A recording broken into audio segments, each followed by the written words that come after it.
Bismillahirrahmanirrahim. Alhamdulillahi rabbil alamin. Arrahmanirrahim. Maliki yawmiddin. Wassalatu wassalamu ala ashrafil anbiya'i wal mursalin. Nabiyyina Muhammad wa ala alihi wa sahbihi wa sallama tasliman kathira, amma ba'd. Allahun azza wa jall e lavdërojmë, ata falenderojmë, e madhrojmë Allahun azza wa jall, krijuesin e gjithësisë, mëshirëplotin, mëshirbërësin, sunduesin e ditës së gjykimit, dëshmoj se nuk meriton të adhurohet askush me të drejtë përveç tij, i cili është një dhe nuk ka shok, dhe dëshmoj se Muhamedi sallallahu alaihi wasallam është rob dhe i dërguari i tij, paqja, mëshira, bekimet e Allahut azza wa jall qofshin mbi të, mbi familjen e tij të ndershme, mbi shokët e tij besnik dhe mbi gjithë ata të cilët e përcjellin në rrugën e tij deri në ditën e gjykimit. Edhe sonte me lejen e Allahut azza wa jall do të vazhdojmë me ligjëratën e radhës në shpjegimin e tregimit të atij djaloshit dhe mbretit, dhe jemi ndal në atë se pasi që u bë e njohur çështja e djaloshit, se e vrajti kafshën e cila ja ulshoi rrugën, i cili i shërante me lejen e Allahut azza wa jall njerëz të smur, i cili u bë sebeb që me lejen e Allahut azza wa jall edhe këshilltari i mbretit, domethënë që të shërohet. Faktikisht çështja e emrit të tij, autoritetet e tij dhe popularitetet e tij, sikur i ran në sy i mbretit dhe dënte të merrte masa kundër tij, fillimisht e ekzekutoi dietarin, i cili e kishte mësuar fenë, e kishte mësuar të vërtetën, e masandej e ekzekutoi edhe domethënë këshilltarin e tij. Radha ishte te djaloshi, mirë po djaloshin njëherë u mundua që të josh, pasi që mendonte se është i ri dhe ka mundësi akoma me të që të punohet dhe mos të ketë nevojë pas gjithë atij investimi që të ekzekutohet dhe së kë, mirë po kur e sheh se realisht nuk ka mundësi me bazë zgjidhje me të, atëherë i merr disa ushtar dhe i dërgon këtë djaloshi me ushtar që të ngriten lart me një kodër edhe të hudhin prej atje në një humler dhe të hjekun qafe. Këtë kemi marrë në ligjëratën e kaluar dhe kemi marrë atë fjalën e tina që ky djaloshi e bënte atë duan: o Allah, mi hek qafe dhe ashtu siç ti din, ashtu si me çka ti don. Edhe kemi folë në lidhje me duan, se njeriu kur të bën dua ndaj dikujt që bën zullëm, duhet me pas kujdes që me pas dua si ky djali, apo të ngjashme dua e cila është e mençur, dua e cila nuk e ka lënë kufit, dua e cila nuk ka zullëm në të, e kështu me radhë. Mirë po, kur ngritet në kodër, ushtarët binë, Zoti shpëton djalin, e kthehet djaloshi te mbreti, ky prapë e merr dhe ushtar tjerë, mirë po tash po do me ekzekutu në formë tjetër, se peshe se e para nuk po funksionon, e hyp në një anije, e çon në deti, e ju thot kur shkoni në mes detit ta hodhni djalin në deti, mirë po kur shkojnë atje, fillon një val edhe ushtarët binë, e ky djali shpëton, e kthehet i gjallë shëndosh e mirë, domethënë te mbreti. Mirë po është një çështje shumë e rëndësishme. Përveç gjithë asaj që e ka dëgjuar ky më herët, ky mbreti, popularitetin e këtij djalit, e mbyti kafshën me lejen e Allahut azza wa jall, po i shëron smutit. Tash edhe argumente shtesë, për e qenë me ushtri në një kodër, ushtarat për vdesin, ky po shpëton. Për e qenë deti me ushtarët për vdesin, ky po shpëton. A nuk ish dasht që ky pak me reflektu edhe me kuptu se nuk është diçka në rregull. Nuk është e kot bashkë që po thot ky djali, se me kanë qenë që shtot nuk ish ndodhur gjithmonë me kanë domethënë çështjet në favor tina. Edhe me pas gjithë këto argumente që realisht po përforcojnë kauzën edhe domethënë thirrjen e tina. E kjo domethënë ngulmi i tij mbretit. ta qenë mallin, domethënë shumë njerëzve që kanë ndodhur në kohën e pejgamberit sallallahu alajhi wasallam, kanë ndodhur në luftën e Tebukut, në atë shkërtirë, në atë thatësirë të madhe kur kishin nevojë shumë për ujë, pejgamberi sallallahu alajhi wasallam ngriti durt ka qielli edhe po lut Zotin për shi, e po vjen reja edhe pelshon shiun, e po pin ujë, e po pin baktitë e tyre ujë, edhe po thojnë atij munafikut që ish munafik as po shemra, as po kisuja. Realisht, domethënë njeriu do të me reflektu. E fatkeqësisht edhe tash kohën bashkore ka njerëz të tillë që Zoti ja ka marrë, domethënë të pomrit e zemrës së tyre, ata gjërat i shohin me sy, mirë po me zemër nuk mund t'i kuptojnë, edhe nëse shumë argumente ja u sjell, prap mundohet me gjetë ndonjë, domethënë arsye se pse po ndodh kjo apo ajo, edhe mos me pranu se realisht pas saj që ndron krijuesi i gjithësisë Allahu Azza wa Jalla i cili ka çdo gjë në dorë. Treguohet domethënë që njëherë disa xhallarë kishin pa dalë me lut Zotin Allahun për shije, edhe Zoti kishte dërguar shi. Këta disa prej ateistave, domethënë çaq të mllefosur kundër fesë, kundër besimit në Zotin, duke thënë se jo, këta kanë shikuar, domethënë se si qysh është ku me kon koha, se do të ketë shi, nuk ka qenë domethënë kjo që Zoti ju ka përgjigj lutjet tyre, mirë po ka qenë domethënë e rastësishme, apo ka qenë faktikisht që këta i kanë marrë informatat për meteorologëve qysh ka me pas shije kështu më radhë fjalë të kota që thash i Zoti ku na dën mi amshel domethënë të pomrit e zemrës së tina, ati mi aprua ju një argument, 100 argumente, mirë po edhe domethënë me milion argumente se nuk dën Allahu Azza wa Jall me e uzu. Edhe pas herës së dytë, pasi që shpëton domethënë djali prej detit, po kthehet prapë te mbreti. Se njeri ka kauz, njeri ka ide, njeri ka besim, njeri ka mision. Nuk është që qëllimi tash me shpëtu veten apo ikë shpëtova prej kodrës, shpëtova domethënë prej detit, elhamdulillah ushtria e mbretit domethënë përfunduan, vran, unë shpëtova, tash po iku që mos të bin dorë mbret prapë apo nësane, se realisht nuk ishte kjo qëllimi i tij. Qëllimi i tij na ishte diçka tjetër. Prapë po kthehet te mbreti. Pi tregon se faktikisht nuk shpëtova, u shtartu vdicën. Kjo me të regu se sa bindje të fort ka pas këtë djalin në Allahun Azza wa Jall, edhe në besimin në Allahun Azza wa Jall, edhe se Allahu Azza wa Jall është me të, sa që nuk mundesh me paramendu. Se tash ka pas gjitha mundësit me shpëtu dhe me ikë dhe me ndru vene, kështu me radhë, mirë po i vjen dhe me thonë tash të mbreti. Mirë po tash po i vjen me një ofertë. Po i thotë,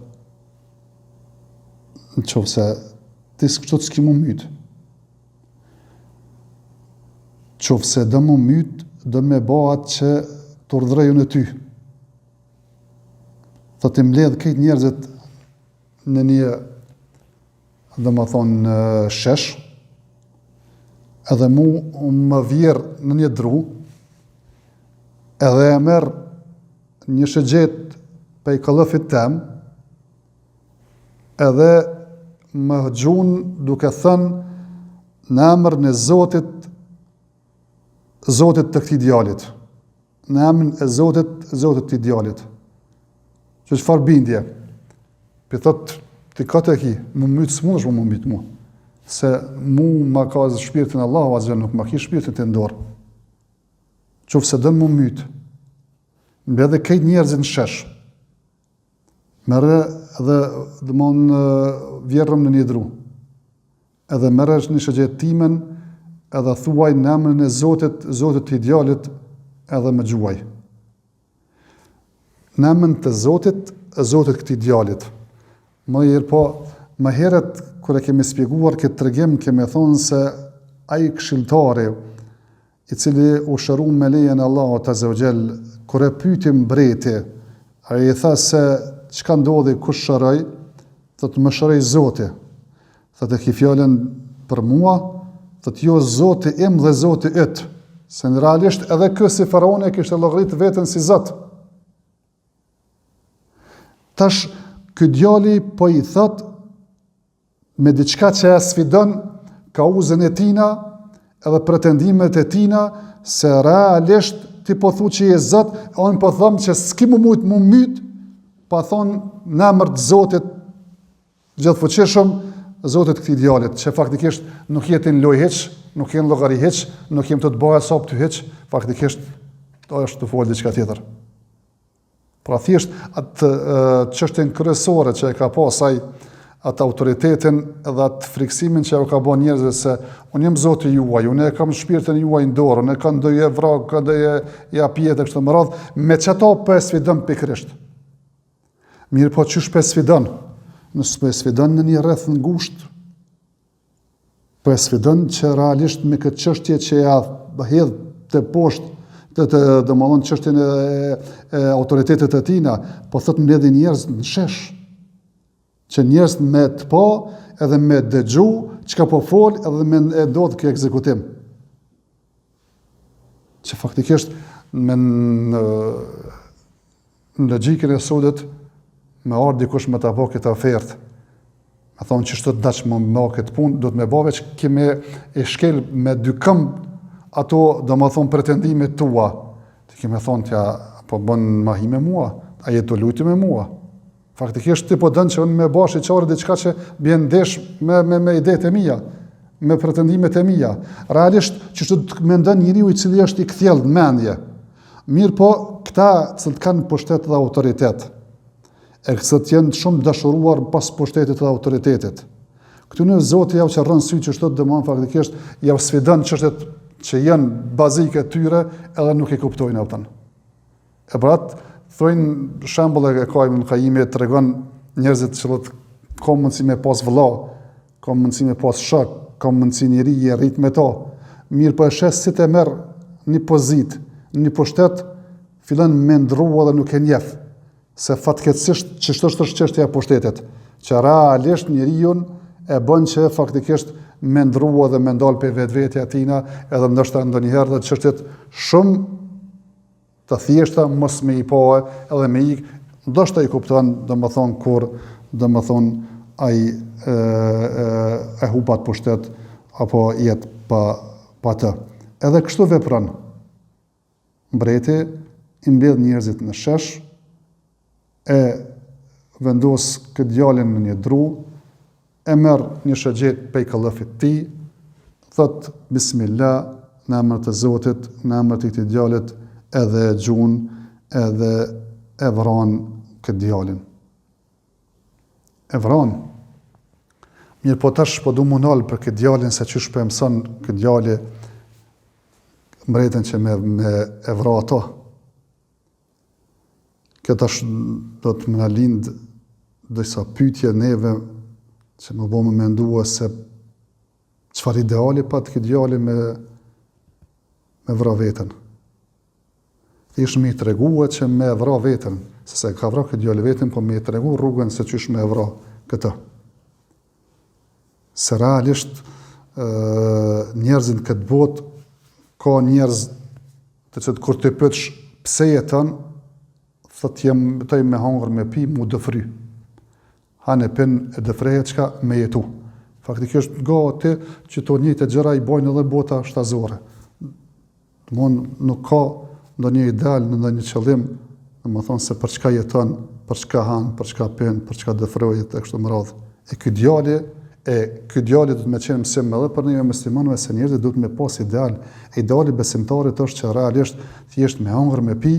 që më bëmë më të fort me realizu qëllimin e krijimit tonë, është me adhuru Allahun Azza wa Jall, më bëmë më të devotshëm, më bëmë më vepërmirë, me arrit kënaqësinë e Allahut Azza wa Jall, që kjo është qëllimi jon, edhe nëse ndonjëherë duhet me fliu edhe të më shtretë, domethënë që thjesht ndoshta duhet edhe, domethënë njeriu me sakrifiku jetën e vet. Nuk po du me thonë me marr argument këtë çështje që duhen me marr disa si argument në rastin e këtij djalit, edhe me thonë që këto aktet do më thonë vetvrasëse që gjëja mi shkaktu dëm armikut e sa në jenë të lejuara kështu më radhë, edhe zakonisht e shet që për këti djaloshit dhe këti hadithi marrën argument, mirë po nuk është çështja ashtot për disa arsye, se e para ky djalin nuk e ka myt veten, e ka myt prapë mbretën me lejen e Allahut Azza wa Jall, pavarësisht se ky ka treguar, edhe e dyta kanë qenë realisht i frymzuar me bani gjatë tillë, nga se realisht ky djali shpëtoi herën e parë prej kodrës, herën e dytë prej lumit, prej detit, edhe herën e tretë po vjen vetë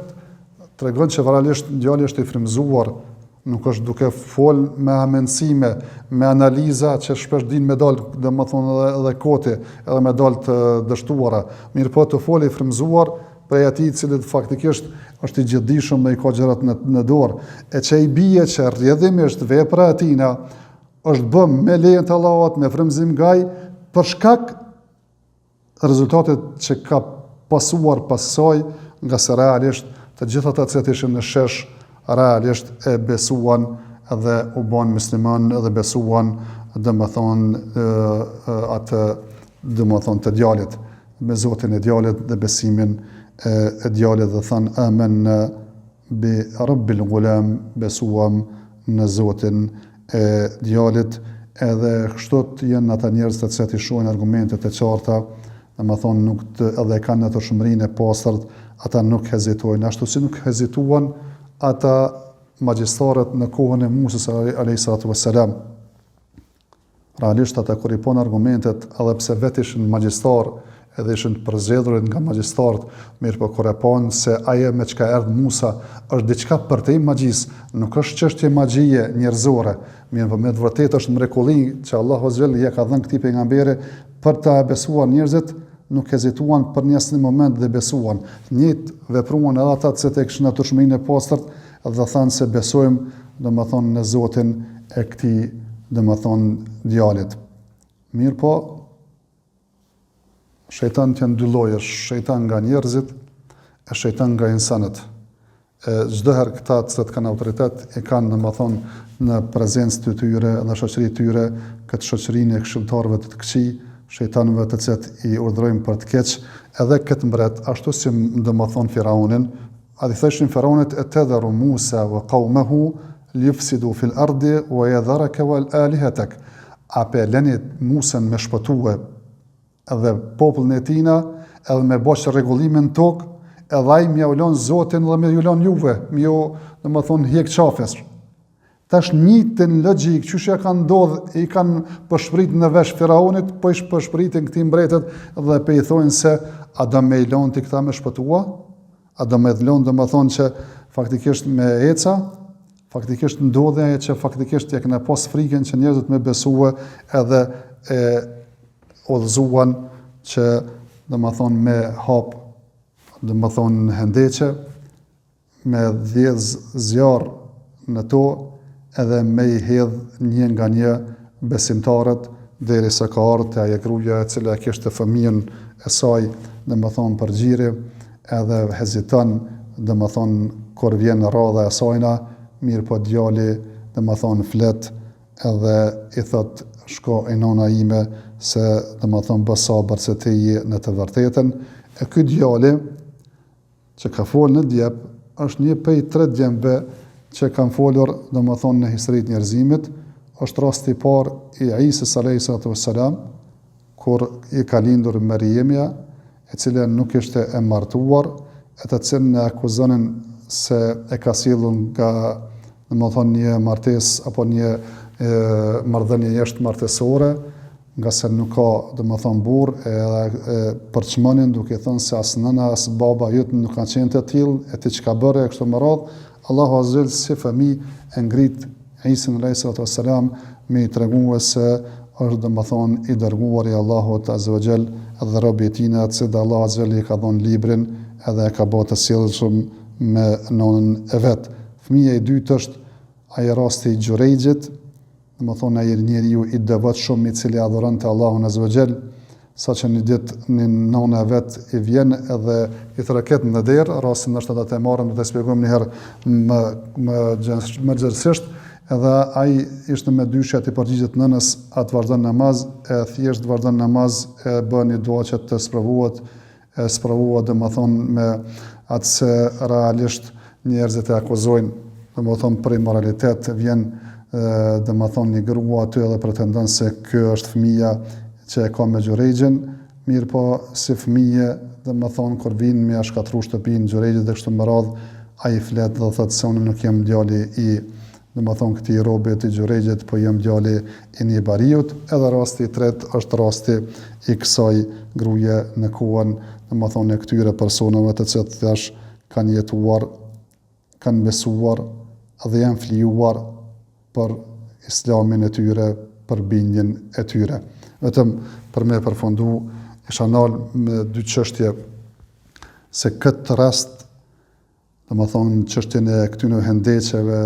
të ndezura me zjarr që i kanë hedhur besimtarët vetëm se kanë besuar, se nga ashtu ka ardhur ma naqamu minhum illa yu'minu billahi al-aziz al-hamid, dhe nuk i kanë dënuar ata vetëm se kanë besuar në Allahun Azza wa Jall, të plotfuqishëm të falendëruarin. Realisht nuk kanë bos në një mëkat tjetër. Mirë po mëkati të mërshëm, në mëndenimi të mërshëm, realisht me i djeg njerëz për zgjalli, pa kurfar krimi, vetëm se besojnë Zot, realisht kjo domethënë tregon se njerëzit e të kotës, njerëz të cilët vazhdojnë të shkojnë mbrapsht, edhe pasojnë djallin, ata jenë në gjendje me bo çdo gjë për me arrit qëllimet e tyre edhe kauzën e tyre, me shpërnda edhe me mbrojt, edhe në qoftë se kjo kërkon prej tyre me bo krime e vrasje masive e kështu me radhë. Na për shohim domethënë edhe tash në Gaza, domethënë që 2 vjet, 3 vjet e fundit, faktikisht kanë ardhur njerëz të huaj për mbledhur nga këtë bota, domethënë duke filluar me uzurpuar njerëzve shtëpi më shtëpi, duke larguar nga vendbanim, duke i ngushtuar në 2 pjesë, në bregun perëndimor dhe në Gaza, edhe tash domethënë dojnë edhe prej aty të largojnë edhe të vrasin edhe i vrajten masivisht, edhe vazhdojnë të vrasin gra, fëmijë, domethënë masakra, domethënë që janë të papara, domethënë spaku nesë se kena përjetuar me baksi masakra, pse historia ka domethënë regjistruar domethënë si masakra, vetëm me treguese realisht se çka janë gjendje me bë njerëz e të keqës, njerëz e të kotës, njerëz që të pasojnë domethënë djallin dhe se thjesht krimet që i bojnë këta, edhe mendja edhe trupi të rrëqethet domethënë prej tyre. E fatkeqësia është më e madhe se realisht domethënë sidomos kohën bashkëkohore, po atëherë shpesh këta e kanë pas domethënë atë narrativen, tash kohën tonë e kanë domethënë atë mediat që me to manipulojnë atë opinionin e përgjithshëm, edhe sikur paraqiten se këta janë me kauzën e të vërtetës, ai i cili e mbron prokën e shtëpisë, ai është terroristi, ai është kriminali, ai është terroristi e domethënë kështu me radhë. E kundërta është domethënë e vërteta. Kjo është e para. E dyta që duhet me pas në konsideratë është se dikush mund me pyet, po pse u vra djetari, u vra këshilltari, u vra ky djali, u vran këtë këta besimtar, realisht aja ka vlet me bani gjatë tillë. E realisht fillimisht domethënë njeriu duhet me kuptu disa çështje, po flasëm në formë përgjithshme pa hyrë në detaje, është se për ahiret, për xhenet, për fenë Allahut Azza wa Jall, çdo sakrificë është e vogël për shkak të shpërblimit që njeriu e synon. Mirë po, edhe në fenë tonë sakrificat mos mendoni se janë domethënë vetëm njeriu me lyp vdekjen edhe thjesht sakrificën edhe pa asgjë. Realisht njeriu i cili e ka të vërtetën, e ka hakun me ta, e ka njëtin e pastërt, e ka zgjedh rrugën e duhur, nuk ka bë ndonjë gabim, nuk ka bë një provokim, e pas gjithë kësaj i vinë sprovat, e sprovohet, edhe ndoshta nëse vinë me ekzekutime masive, si në rastin e këtyre, atëherë thjesht nuk kanë asgjë në dorë, nga se wa ma naqamu minhum illa yu'minu billahi al-aziz al-hamid. Asnjë krim këta s'kan bërë këtë të shit, vetëm se kanë besu Zotin. Sikur shumë të në rasteve dhe musliman në kohën bashkëkohore, asnjë krim nuk janë duke e bërë, vetëm se janë musliman, pse janë tokët e tyre, pse besa kanë pasuri nëndëksore, e kështu me radhë faktikisht vinë, i vrasin, i përsekutojnë, i largojnë, i akuzojnë e kështu me radhë. S'po them thonë njeriu kur ne ka uzën gabimisht, e ka plot njerëz që e kanë uzën gabimisht, e mendojnë që në vërtetën dhe për to sakrifikojnë e vdejnë vdekje. Nuk jem duke folë për ta, po flasim për njerëz të cilët janë të udhëzuar, njerëz që kanë nderuar me Islam, edhe të cilët realisht nuk kanë gabuar. A mëkati vetëm i tyre, vetëm se Islami, atëherë çka të bëjmë? Ne jemi besimtar, e dim që kjo jetë është e përkohshme. Edhe ky mbret, si ky djali ka vdekur. Edhe ata të mund të jenë torturu kanë vdekur, edhe ata të mund të kanë qenë ushtarë mbretit kanë vdekur. Edhe shumë zullumçar para tyre, pas tyre, domethënë kanë vdekur edhe pejgamberët që realisht me kuptu se edhe kjo jetë është e shkurtë. Mundën domethënë edhe me në farforme në marrë shpirtin e kësaj bote, mirë po çështja është domethënë në dorën e Allahut azza xhel fillimisht dhe përfundimisht. Dhe nëse thjesht Allah azza xhel ja kalon këtë dorë me vepru diçka pe kësaj bote, thjesht çështja kthehet te Allahu azza xhel, edhe ditë kemi dalë të gjithë për Allahut azza xhel dhe se ne kemi më marr domethënë atë që meritojmë, mirë po nëse besimtar shpresojmë që Allahu azza xhel na shpërblen me të mirat e tina, atë na fal me mëkatet për mëkatet tona. Ajo që duhet me rrumbullaksu prej kësaj ligjërate është me kuptuar një realitet është se njeriu kur e ka të vërtetën me veten e tina, edhe ku mos provu, edhe ku mu torturu, edhe ndoshta ku mu ekzekutu. Mirë po duhet me qëndru, me bo sabër, se realisht me këtë arrijen çështjet e larta, e më të lartë për neve se s'ka se xheneti edhe me posh fytyrën e Allahut azza xhel, na mundsoft Allahu azza xhel që me dal faqe bardh për kësaj bote në shpërblim me xhenetet e tina, mirë po edhe të shohim me fytyrën e Allahut azza xhel se nuk ka kënaqësi më të madhe se ajo për besimtar nesër ditën e gjykimit. Wa akhiru da'wana alhamdulillahi rabbil alamin wa sallallahu wa sallam ala nabiyyina Muhammad.